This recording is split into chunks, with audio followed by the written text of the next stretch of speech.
요즘 세상을 보면 참으로 분노가 넘쳐 흐릅니다.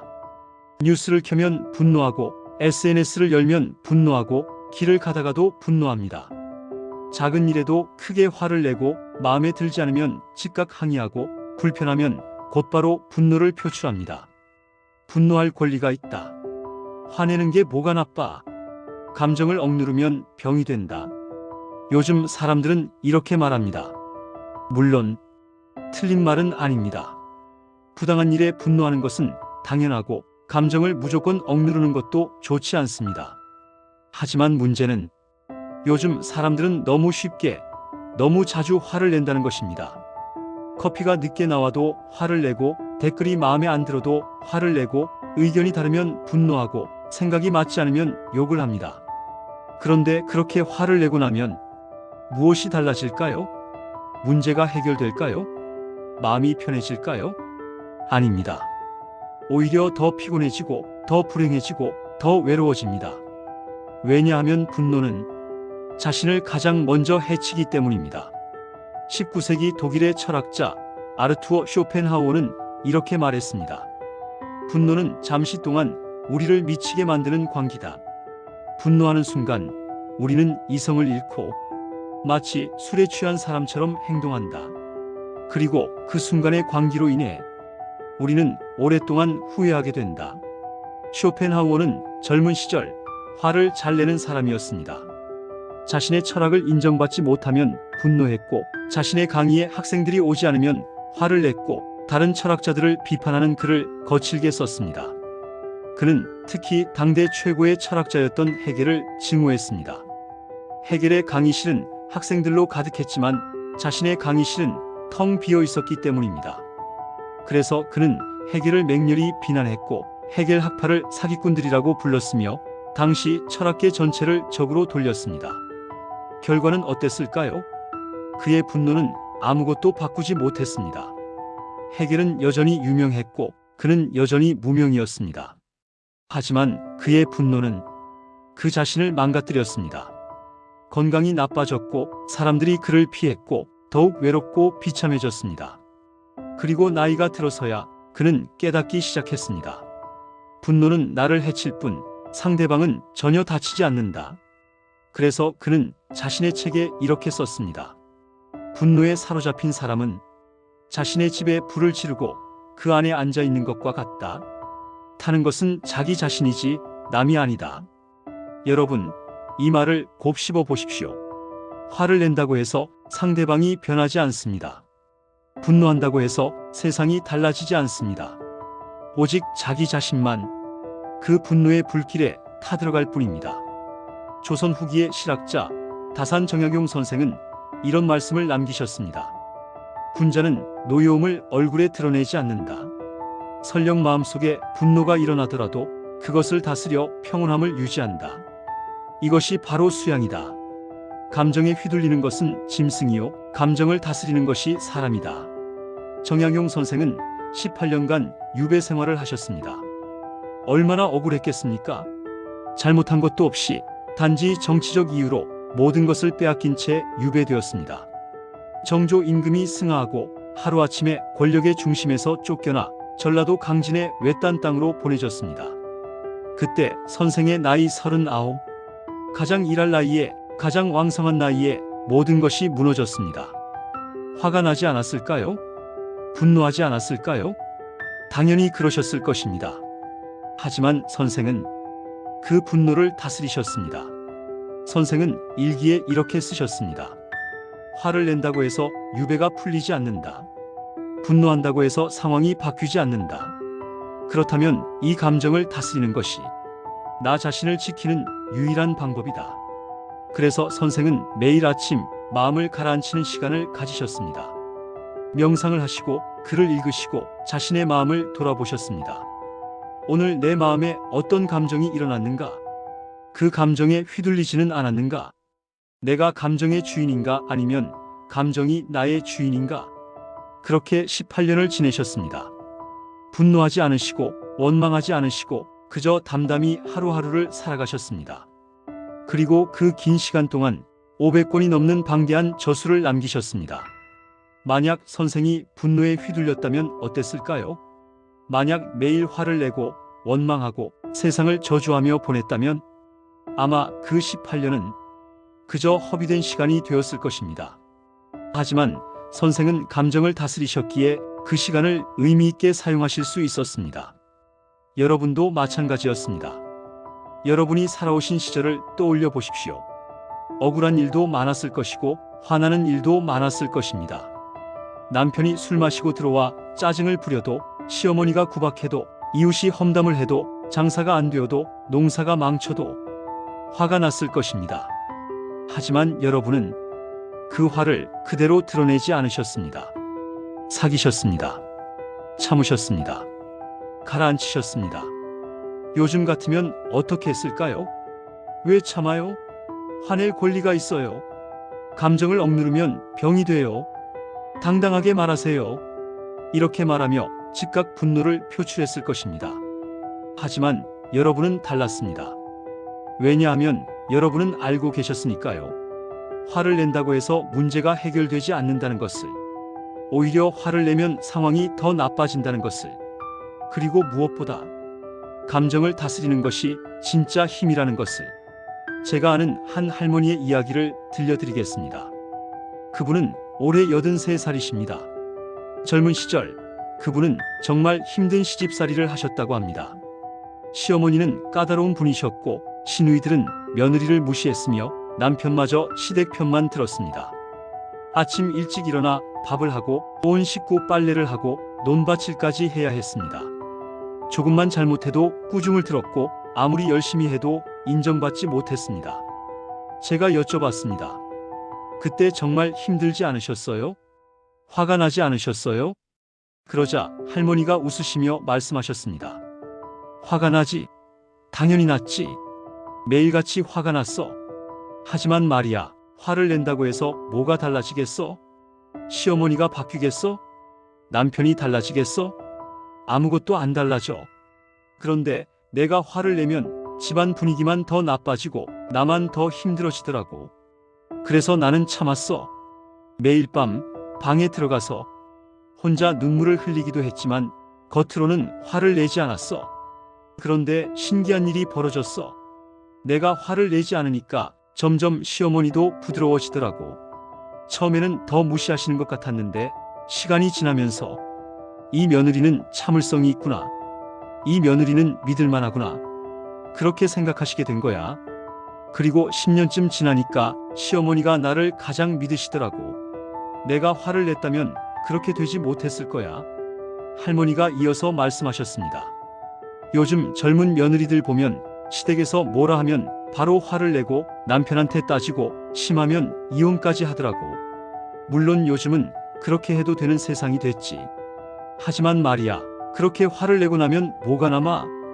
관계는 깨지고 가족은 흩어지고 결국 혼자 남게 돼. 나는 그때 참았기 때문에 지금 이렇게 온 가족이 모여 살 수 있는 거야. 참는 게 약한 게 아니야. 참는 게 진짜 힘이야. 여러분, 들으셨습니까? 참는 게 진짜 힘이다. 이것이 바로 핵심입니다. 요즘 세상은 여러분에게 말합니다. 참지 마세요. 화내세요. 감정을 억누르지 마세요. 당신의 분노는 정당해요. 하지만 그것은 반쪽짜리 진실입니다. 화를 낼 권리는 있습니다. 하지만 화를 낸다고 해서 행복해지는 것은 아닙니다. 쇼펜하우어는 이런 비유를 남겼습니다. 사람의 마음은 호수와 같다. 돌을 던지면 파문이 일고 바람이 불면 파도가 친다.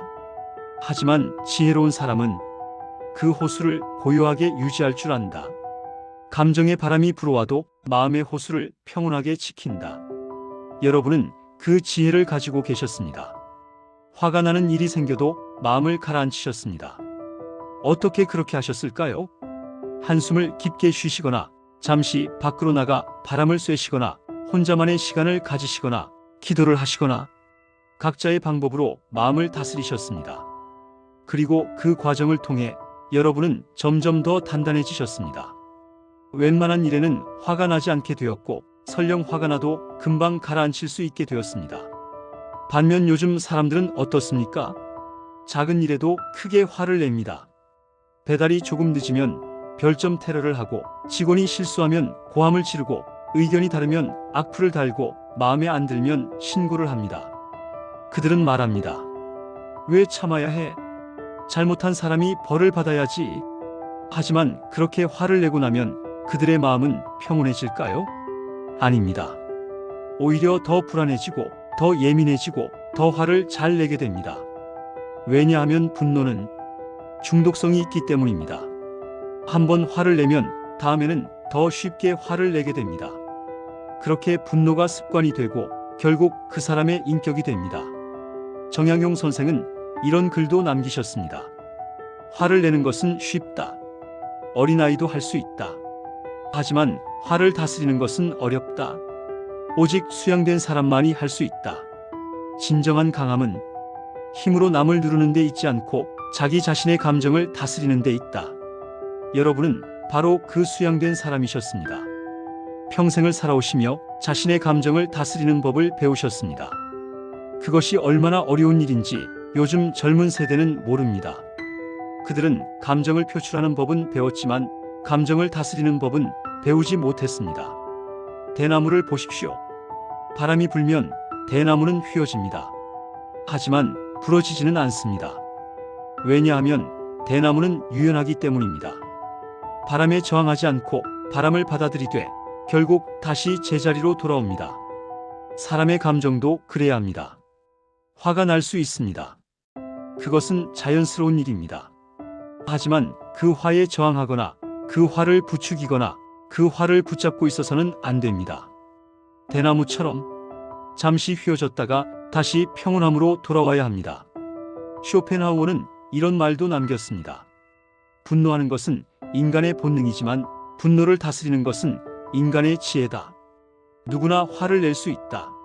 하지만 적절한 때에 적절한 정도로 적절한 방식으로 화를 다루는 것은 오직 현명한 사람만이 할 수 있다. 여러분은 그 현명한 사람이셨습니다. 화가 나도 무작정 폭발시키지 않으셨고 감정이 올라와도 조절하셨고 분노가 일어도 시간을 두고 가라앉히셨습니다. 그래서 여러분 주변에는 사람들이 모여들었습니다.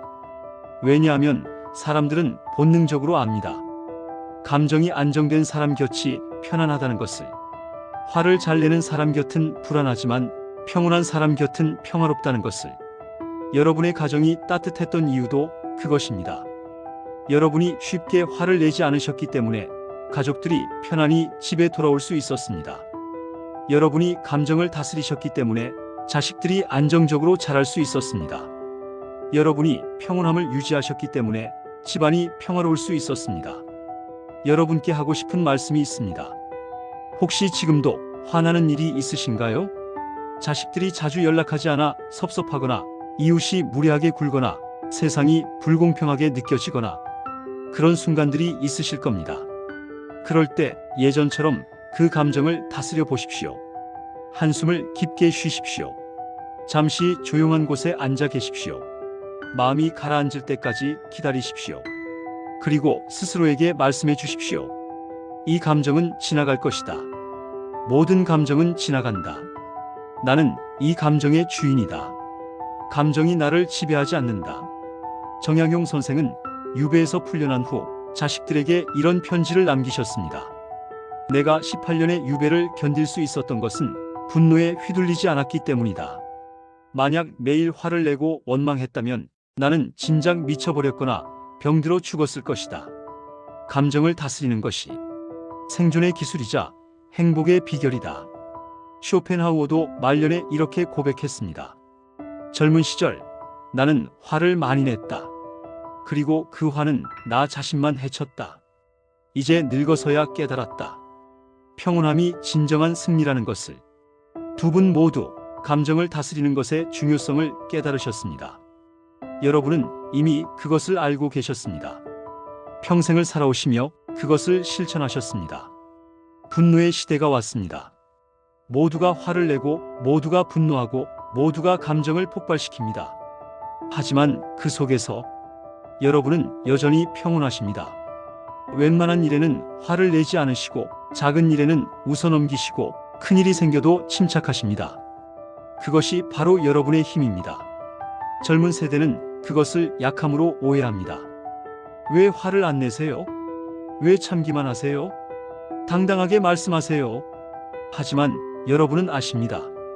참는 것이 약한 게 아니라는 것을, 감정을 다스리는 것이 진짜 강함이라는 것을, 여러분이 평생 쌓아온 그 평온함이 지금 여러분을 지켜주고 있습니다. 화를 내지 않으셨기에 관계가 유지되었고, 분노하지 않으셨기에 건강을 지킬 수 있었고, 감정을 다스리셨기에 평화로운 노년을 보내고 계십니다. 연꽃을 보십시오. 연꽃은 진흙탕에서 자라지만 진흙에 물들지 않습니다. 더러운 환경 속에서도 맑고 아름다운 꽃을 피웁니다. 여러분도 그랬습니다. 화나는 일이 많은 세상에서, 불공평한 일이 많은 삶 속에서 그럼에도 불구하고 평온함을 잃지 않으셨습니다. 그것이 바로 여러분의 아름다움입니다. 분노의 시대가 왔지만 여러분은 그 분노에 휩쓸리지 않으셨습니다. 여러분은 감정을 다스리셨고 평온함을 유지하셨고 지혜롭게 살아오셨습니다. 그것이 바로 여러분의 삶입니다. 그것이 바로 옳은 삶이었습니다. 모두가 화를 내는 이 시대에 여러분의 평온함은 오히려 빛이 됩니다. 모두가 분노하는 이 시대에 여러분의 침착함은 오히려 희망이 됩니다. 오늘도 하루를 평온하게 살아내신 여러분께 깊은 존경과 감사를 드립니다. 여러분이 평생 지켜온 그 평온함이 이 시끄러운 세상에서 가장 아름다운 것입니다. 화내지 마십시오. 여러분의 평온함은 이 세상이 가장 필요로 하는 것입니다. 고맙습니다.